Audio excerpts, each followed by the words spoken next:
안녕하세요. 안녕하세요. 자, 조리 원리 들어가도록 할게요.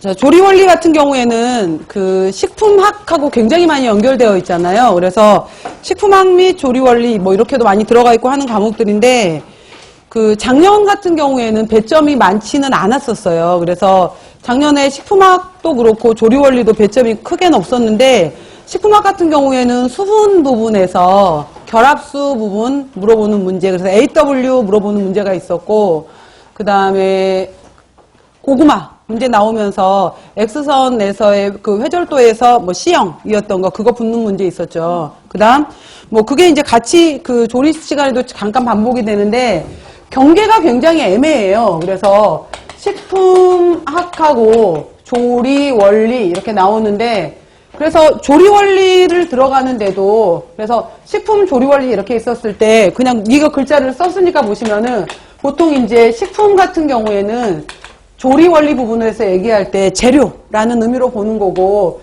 우리가 식품을 바로 먹진 않잖아요. 이거를 먹었을 때 이제 음식 형태로 먹는 과정에서 이 식품을 음식으로 만드는 모든 과정을 사실 이제 조리로 보는 거예요, 이거를. 그래서 조리로 보는데, 뭐 요즘에는 이제 이 조리 부분에 해당이 되는 것들을 조리 원리로도 말하지만은 조리 과학 이렇게도 얘기를 하잖아요.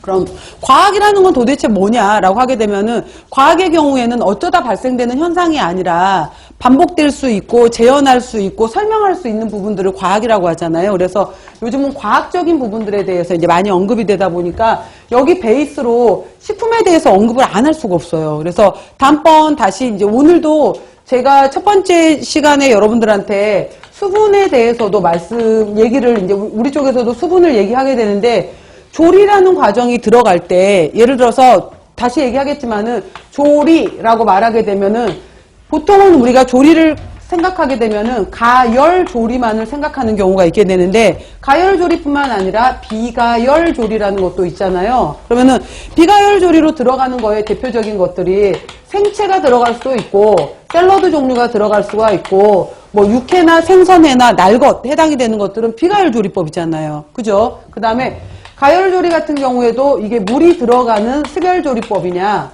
물이 들어가지 않는 건열 조리법이냐, 그 다음에 요즘은 이제 전자레인지처럼 이제 마그네트론에 의한 뭐 조리법, 이런 것들도 구별할 수가 있게 되는데, 스결도 뭐 또 여러 가지 방법이 있을 것이고, 건열도 여러 가지 방법이 있을 것이고 이러는데, 그러니까 이러한 전반적인 것들에 대해서 이제 조리인데, 이거 앞쪽에 대해서 식품에 대해서 언급을 해야 되기 때문에 식품학하고 굉장히 밀접한 거예요. 그래서 일단은 식품학 부분에 해당이 되는 것을 이야기를 하다가, 그 다음에 거기에서 이제 어떤 식으로 조리 부분에서는 응용이 되느냐 이거예요. 그래서 지난번에 예를 들어서 시험 문제에 나왔던 것에 해당이 됐던 것이 어류 부분에 해당이 되는 것 중에서 바다 생선 이렇게 이제 얘기를 하게 되면서, 여기에서 비린내 해당이 되는 성분을 물어보는 성분명을 물어봤잖아요. 그래서 트리메틸아민을 쓰라는 거였었죠. 트리메틸아민에 대한 이야기였었고, 여기에 그러니까 청주를 이용한다, 그 다음에 된장을 이용했다, 비린내를 제거하기 위해서. 그랬을 때 청주가 이용되는 것, 된장이 이용되는 것이라고 물었잖아요. 그래서 만약에 비린내까지만 물었다면은 이거는 식품학 부분하고도 같이 연결이 되는 거죠. 냄새 부분에서 바다 생선에 해당이 되는 것들은 트리메틸아민 옥사이드로부터 트리메틸아민이 되는 거고, 담수어 같은 경우에는 리신에서 피페리딘까지 넘어가는 거, 혹은 아르기닌에서 해당이 되는 것들이 델타 알레르 발레릭 엑시드까지 넘어가는 거, 이거 물어볼 수 있는 건데, 바다 생선 물어봤던 비린내 냄새를 물어봤었고요.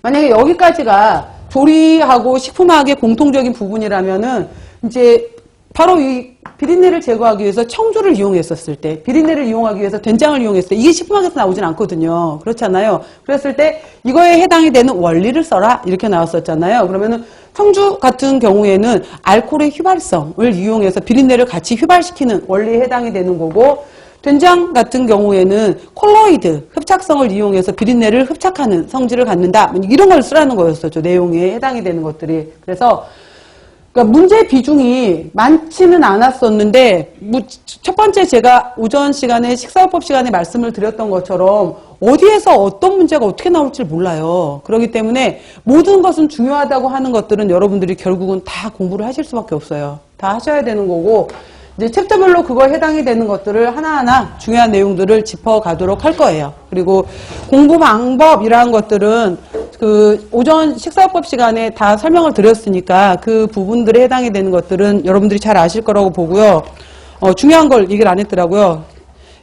아시죠? 카페에 들어가셔서 여기에서 서로 도움 주시면서 윈윈 하시기 바랍니다. 그리고 아침에 제가 말이 너무 길어져서 얘기를 하나